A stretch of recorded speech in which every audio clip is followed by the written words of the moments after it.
नमस्कार दोस्तों, मैं आपका स्वागत करता हूं अपने इस वीडियो में।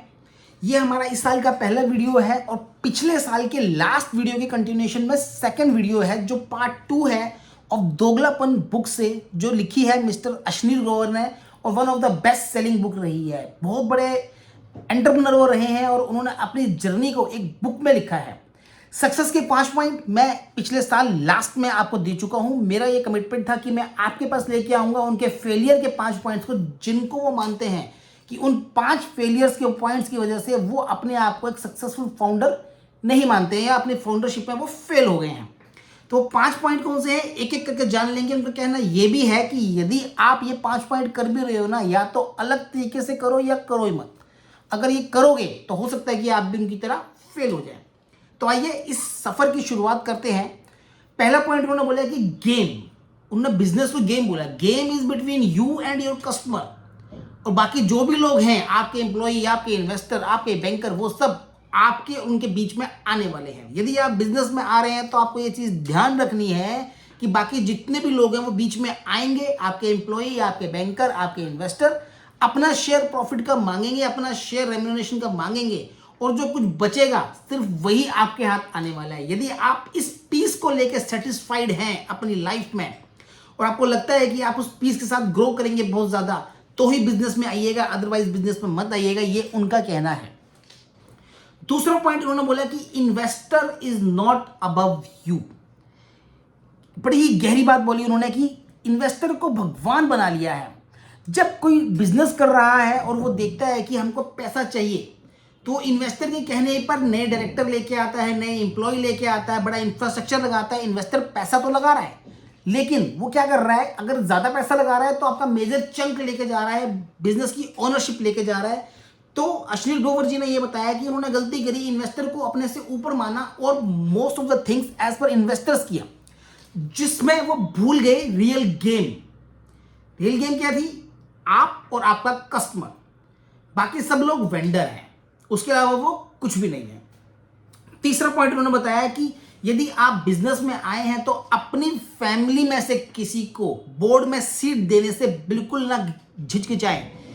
इंडिया जो है वो फैमिली ड्रिवन बिजनेसेस करने में ज्यादा सक्षम है। 90% से ज्यादा जो बिजनेस हैं वो फैमिली के द्वारा चलाए जाते हैं। और इसके अंदर क्या रहता है कि आपने देखा होगा, टाटा ग्रुप, बिरला ग्रुप, आदित्य बिरला, रिलायंस, ये सब बिजनेस फैमिली से आए थे और ये पूरी फैमिली ही एक बिजनेस में लगती है। और ज्यादातर बिजनेस वो सक्सेसफुल हुए हैं जहां पर पूरी पूरी फैमिली लग रही है। इंडिया का कल्चर फॉरेन कल्चर से बहुत डिफरेंट है। फॉरेन में क्या होता है, बच्चा 18 साल का हुआ और उसको फैमिली वाले बोल देते हैं भैया जाओ अपना खाओ पियो ऐश करो और अपना बिजनेस खुद संभालो, अपना जो आपकी अर्निंग्स हैं और लिविंग के लिए जो आपको चाहिए खुद करो, कभी कभी आओ हमारे साथ बैठो और अपना टाइम निकालो। बट इंडिया में ये बिल्कुल अलग है। इंडिया के अंदर इनका अश्नीर जी का कहना यह है कि यदि आप फैमिली में किसी को अपने साथ बिजनेस में रखते हैं, अगर आपकी फैमिली में कोई कैपेबल पर्सन है, आपकी वाइफ है, उसको सीट देने से अब झिझकिचाइए मत। क्यों? क्योंकि जब आपके बुरे टाइम में भी आपकी फैमिली आपके साथ खड़ी रहती है, आपकी वाइफ आपके साथ खड़ी हुई है, आपका बैड टाइम भी देख रही है, जब आप स्ट्रगल कर रहे हैं, तो जब आप बड़ा बिजनेस कर लोगे तो वहां पर भी उसको वो एंजॉयमेंट रहनी चाहिए और उसके पास वो राइट रहना चाहिए। आप रिलेटेड पार्टी ट्रांजैक्शंस, अगर आप फाइनेंस फील्ड से हैं, आप कॉर्पोरेट में हैं, तो आप समझते होंगे रिलेटेड पार्टी ट्रांजैक्शंस के ऊपर कितना बड़ा वो रहता है शिकंजा। गवर्नमेंट का भी रहता है और इन्वेस्टर भी कहते हैं कि रिलेटेड पार्टी ट्रांजैक्शन में हम लोगों का विश्वास नहीं है, वो आप कम से कम कीजिए। लेकिन ग्रोवर साहब का कहना यह है कि आप भूल जाइए रिलेटेड पार्टी ट्रांजैक्शन के कॉन्सेप्ट को। India is emotional country and यहां पर फैमिली वाले बिजनेस जो है ज्यादा सक्सेसफुल होते हैं। तो अपनी फैमिली में से किसी को बोर्ड के ऊपर सीट जरूर दीजिए। चौथा पॉइंट उन्होंने बोला कि लॉयल्टी जो होती है ना, कभी भी बुरे टाइम पर टेस्ट नहीं होती है।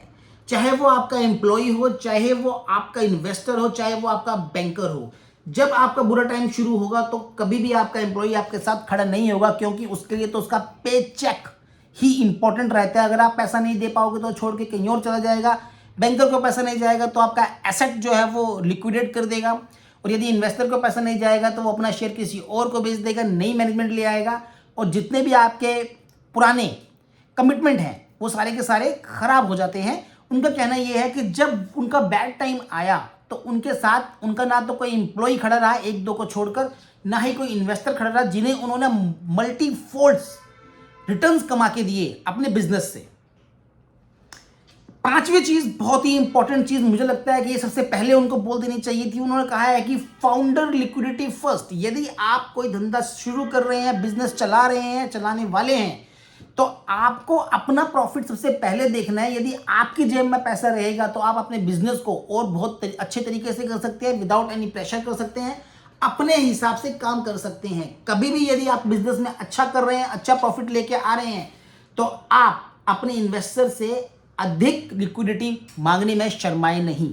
आपका शेयर अगर आपको 20% मिलना था और आपने मल्टीफोल्ड प्रॉफिट कर दिया है, तो आप इन्वेस्टर को ये बोले कि मैंने इतना काम कर दिया है तो मुझे इतना शेयर चाहिए। तो ये भी फाउंडर के हाथ में होना बहुत जरूरी है। तो बड़ा ही अच्छा पॉइंट लगा मुझे, founder liquidity first, because I am also founder and when ever I feel कि मेरी जेब में पैसा है तो मैं अपने बिजनेस को और मल्टी ग्रोथ में लेकर जाता हूं। मैं अच्छे तरीके से काम करना जानता हूं। जब भी कभी फाइनेंस का क्रंच आ जाता है तो लगता है कि अब कैसे होगा, कुछ कम कर दो, कुछ ज्यादा कर दो, बट एनी हाउ ये 5 पॉइंट उन्होंने बताए और उन्होंने बोला कि अगर आप ये काम करते हैं तो जरूर फेल हो जाओगे। अगर इनको डिफरेंटली करो या इनको मत करो।